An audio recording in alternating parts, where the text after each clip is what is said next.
Hello, my name is Jeff Allen, and I'm doing this set of series, this introduction to my series of videos on how to help non-Anglicans who are part of dioceses, usually outside of England, usually in Europe or elsewhere, that are attending churches, Anglican churches, because it's the closest international church where you can speak English.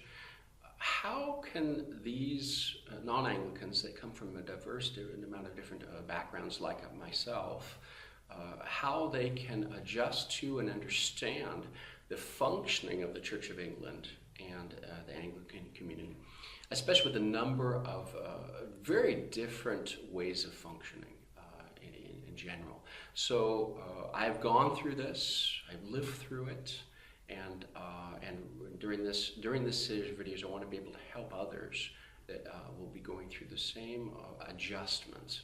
Okay. So what is my background to be able to explain this? Well, first,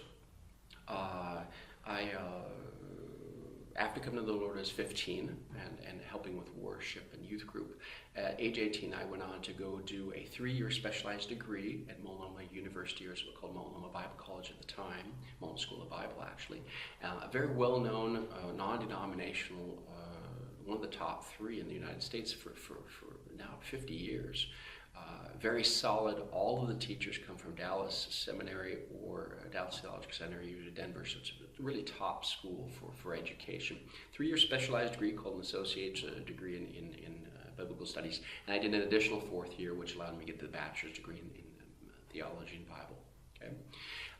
Then went on afterwards to during that time I also was on staff at Beaverton. I have a wide experience in different church denominations of the Protestant denominations because I moved a lot overseas. So can't always find a church that's your home church or denominations. You have to live, those are closer, or whatever denomination. So I grew up as a teenager and for 10 years was on staff, paid staff for Beaverton Foursquare, Church of the Foursquare denomination. And had different roles there. I started actually as a church janitor to pay for my education for Bible school, but actually did have some roles in volunteer roles for 5 years in the youth ministry. Very active in that and participating for 5 full years at a very significant amount of part-time. Was also had an internship for a summer as an assistant pastor for the youth group, for the youth department. So that part of my studies, an intern for my degree, and then spent 2 years with the associate pastor for adult ministries, so adult single ministries. So I spent 2 years, preached, helped with worship, did a lot of even counseling with the group there, and then eventually. So those, and basically for a period of 10 years, did those different things. Okay, for Beaverton Foursquare. Then went on after my degrees, did another degree in French, and then went off to with Bible Christian Union as a missionary to be able to help in a summer camp there. And I've also helped. That was a summer camp with France Mission, which is a well-known mission in France. Pretty well known, and also I've been on staff with France Mission at one of their newly planted churches on their volunteer staff as well. Okay, so that's there. And another significant one is Wycliffe Bible Translators in Summer Institute of Linguistics. They don't need to be introduced. They're pretty well known. 6,000 Bible translators across the world, linguists work in Bible translation in different languages, different indigenous languages. I spent 2 years as a short-term assistant with 2 different main roles. One was to be the guest department head of the sociolinguistics program in France for training missionaries in French to mainly go off to Africa. It was the same case as myself. And to start up and create from scratch the entire applied linguistics program, sociolinguistics program, and teach all the different modules for all the introduction to linguistics.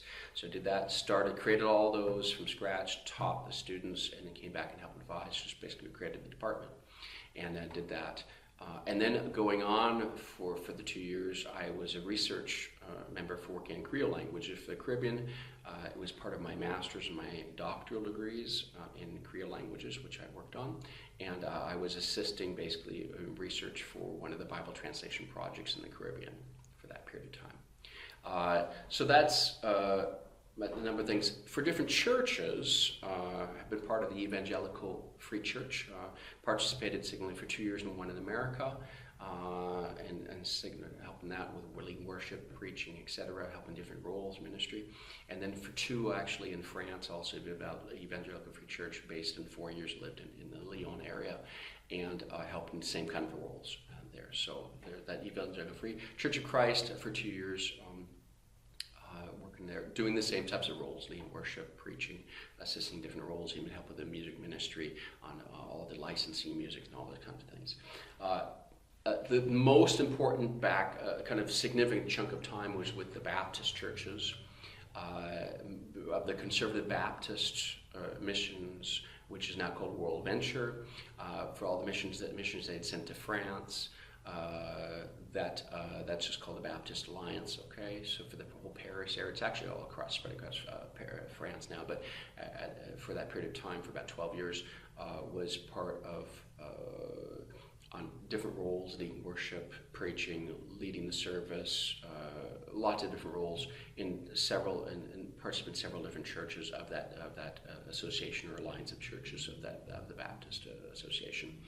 And then more recently, lastly, which comes down to why I'm bringing the series of videos mainly, is for the Anglican Church, or Church of England churches, but in the Anglican Communion. For those, there are usually a lot of expatriates or English speakers in France. I've been attended a church that's been about 4 or 5 years now, and I've been on the church warden so for the Anglican, that Anglican church. And was asked to actually come in, but I was a non-Anglican, and that had to get a special approval, and based on all this experience, that did help quite a bit. And there was a specific need to have a church warden. There was not one, and there was a very specific need to have one. It is a requirement, and no one wanted to do it, so I stepped up and did that. And also was the vice president or vice chair of the church for that period as well.